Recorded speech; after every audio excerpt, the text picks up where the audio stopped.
इस वीडियो में हम समझेंगे यूनिट 9 मीडिया में अपराध का प्रतिनिधित्व। शुरू करते हैं। 1 परिचय। अपराध एक व्यापक सामाजिक मुद्दा है जो सीमाओं को पार कर समाज को कई स्तरों पर प्रभावित करता है। मीडिया सार्वजनिक धारणा और अपराध की समझ को आकार देने में महत्वपूर्ण भूमिका निभाता है। अक्सर सामाजिक प्रतिक्रियाओं और दृष्टिकोण को प्रभावित करता है। 2 अपराध और मीडिया के बीच संबंध। मीडिया में अपराध प्रतिनिधित्व। अपराध का मीडिया प्रतिनिधित्व अक्सर सनसनीखेज और नाटकीय घटनाओं को प्राथमिकता देता है, जिससे समग्र अपराध परिदृश्य की एक विषम धारणा पैदा होती है। समाचार चैनल और समाचार पत्र पारस्परिक अपराधों पर जोर देते हैं, विशेष रूप से हिंसा और प्रसिद्ध व्यक्तियों से जुड़े अपराधों पर, जो अपराध की व्यापकता के बारे में जनता की समझ को विकृत कर सकते हैं। एक सामाजिक संरचना के रूप में मीडिया में अपराध।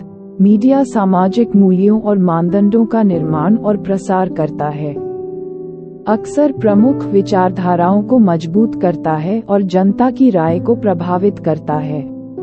मीडिया में अपराध की प्रस्तुति विभिन्न हितधारकों और व्यावसायिक हितों से प्रभावित होती है, जो संभावित रूप से समाज में अपराध के चित्रण को विकृत करती है।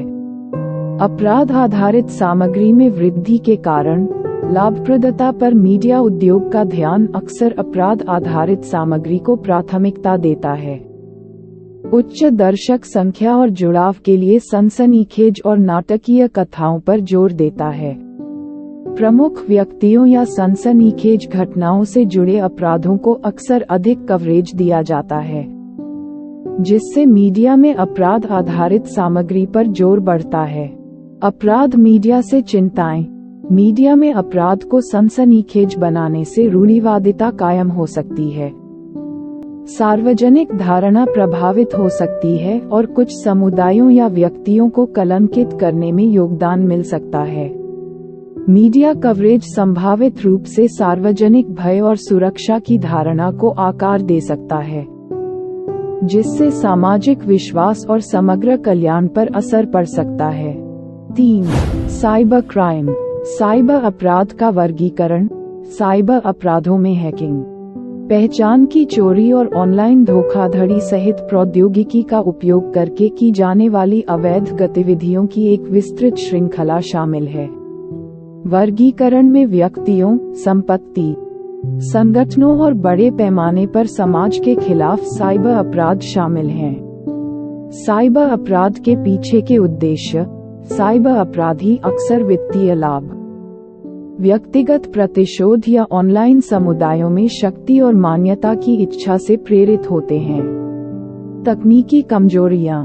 कम साइबर सुरक्षा जागरूकता और कड़े कानूनों की कमी जैसे कारक साइबर अपराध में वृद्धि में योगदान करते हैं।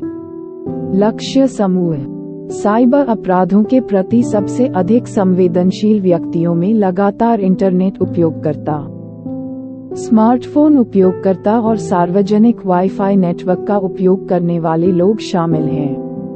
साइबर अपराधी अक्सर ऐसे व्यक्तियों को निशाना बनाते हैं जिन्हें साइबर सुरक्षा का अपर्याप्त ज्ञान होता है और जो व्यक्तिगत जानकारी ऑनलाइन साझा करने के बारे में कम सतर्क होते हैं। अपराधी के लक्षण। साइबर अपराधी विविध पृष्ठभूमि से आते हैं और इसमें उन्नत कोडिंग कौशल वाले व्यक्ति, विशेषाधिकार प्राप्त पहुंच वाले अंदरूनी लोग या वित्तीय लाभ से प्रेरित लोग शामिल हो सकते हैं। तकनीकी प्रगति और कम साइबर सुरक्षा अभिविन्यास सहित विभिन्न कारक साइबर अपराधों की पहचान करने और उन्हें रोकने की जटिलता में योगदान करते हैं। भारत में साइबर अपराधों में उल्लेखनीय वृद्धि देखी गई है, जिनमें धोखाधड़ी और पहचान की चोरी से जुड़े मामलों की संख्या काफी है। डिजिटल प्रौद्योगिकियों का प्रसार और कड़े नियमों की कमी साइबर अपराधों से प्रभावी ढंग से निपटने में चुनौतियों में योगदान करती है। साइबर अपराध और साइबर सुरक्षा को प्रभावित करने वाले कारक। सामाजिक आर्थिक कारक। तकनीकी कमजोरियां और सांस्कृतिक दृष्टिकोण विकासशील अर्थव्यवस्थाओं में साइबर अपराधों की व्यापकता में योगदान करते हैं। साइबर सुरक्षा बुनियादी ढांचे की कमी, साथ ही साइबर सुरक्षा विशेषज्ञों की कम मांग, साइबर खतरों से प्रभावी ढंग से निपटने में चुनौतियां पेश करती है। साइबर कानून, भारत का सूचना प्रौद्योगिकी अधिनियम डिजिटल अपराधों को संबोधित करने और ई-कॉमर्स गतिविधियों को विनियमित करने में महत्वपूर्ण भूमिका निभाता है। अधिनियम डिजिटल हस्ताक्षरों की कानूनी वैधता, डेटा सुरक्षा और साइबर अपराधों की रोकथाम पर जोर देता है। साइबर खतरों को प्रभावी ढंग से संबोधित करने के लिए एक मजबूत कानूनी ढांचे के महत्व पर प्रकाश डालता है। साइबर अपराध को रोकना, निवारक उपायों में नियमित सॉफ्टवेयर अपडेट, मजबूत पासवर्ड सुरक्षा और व्यक्तिगत और वित्तीय जानकारी को ऑनलाइन सुरक्षित रखने के लिए विश्वसनीय सुरक्षा सॉफ्टवेयर का उपयोग शामिल है।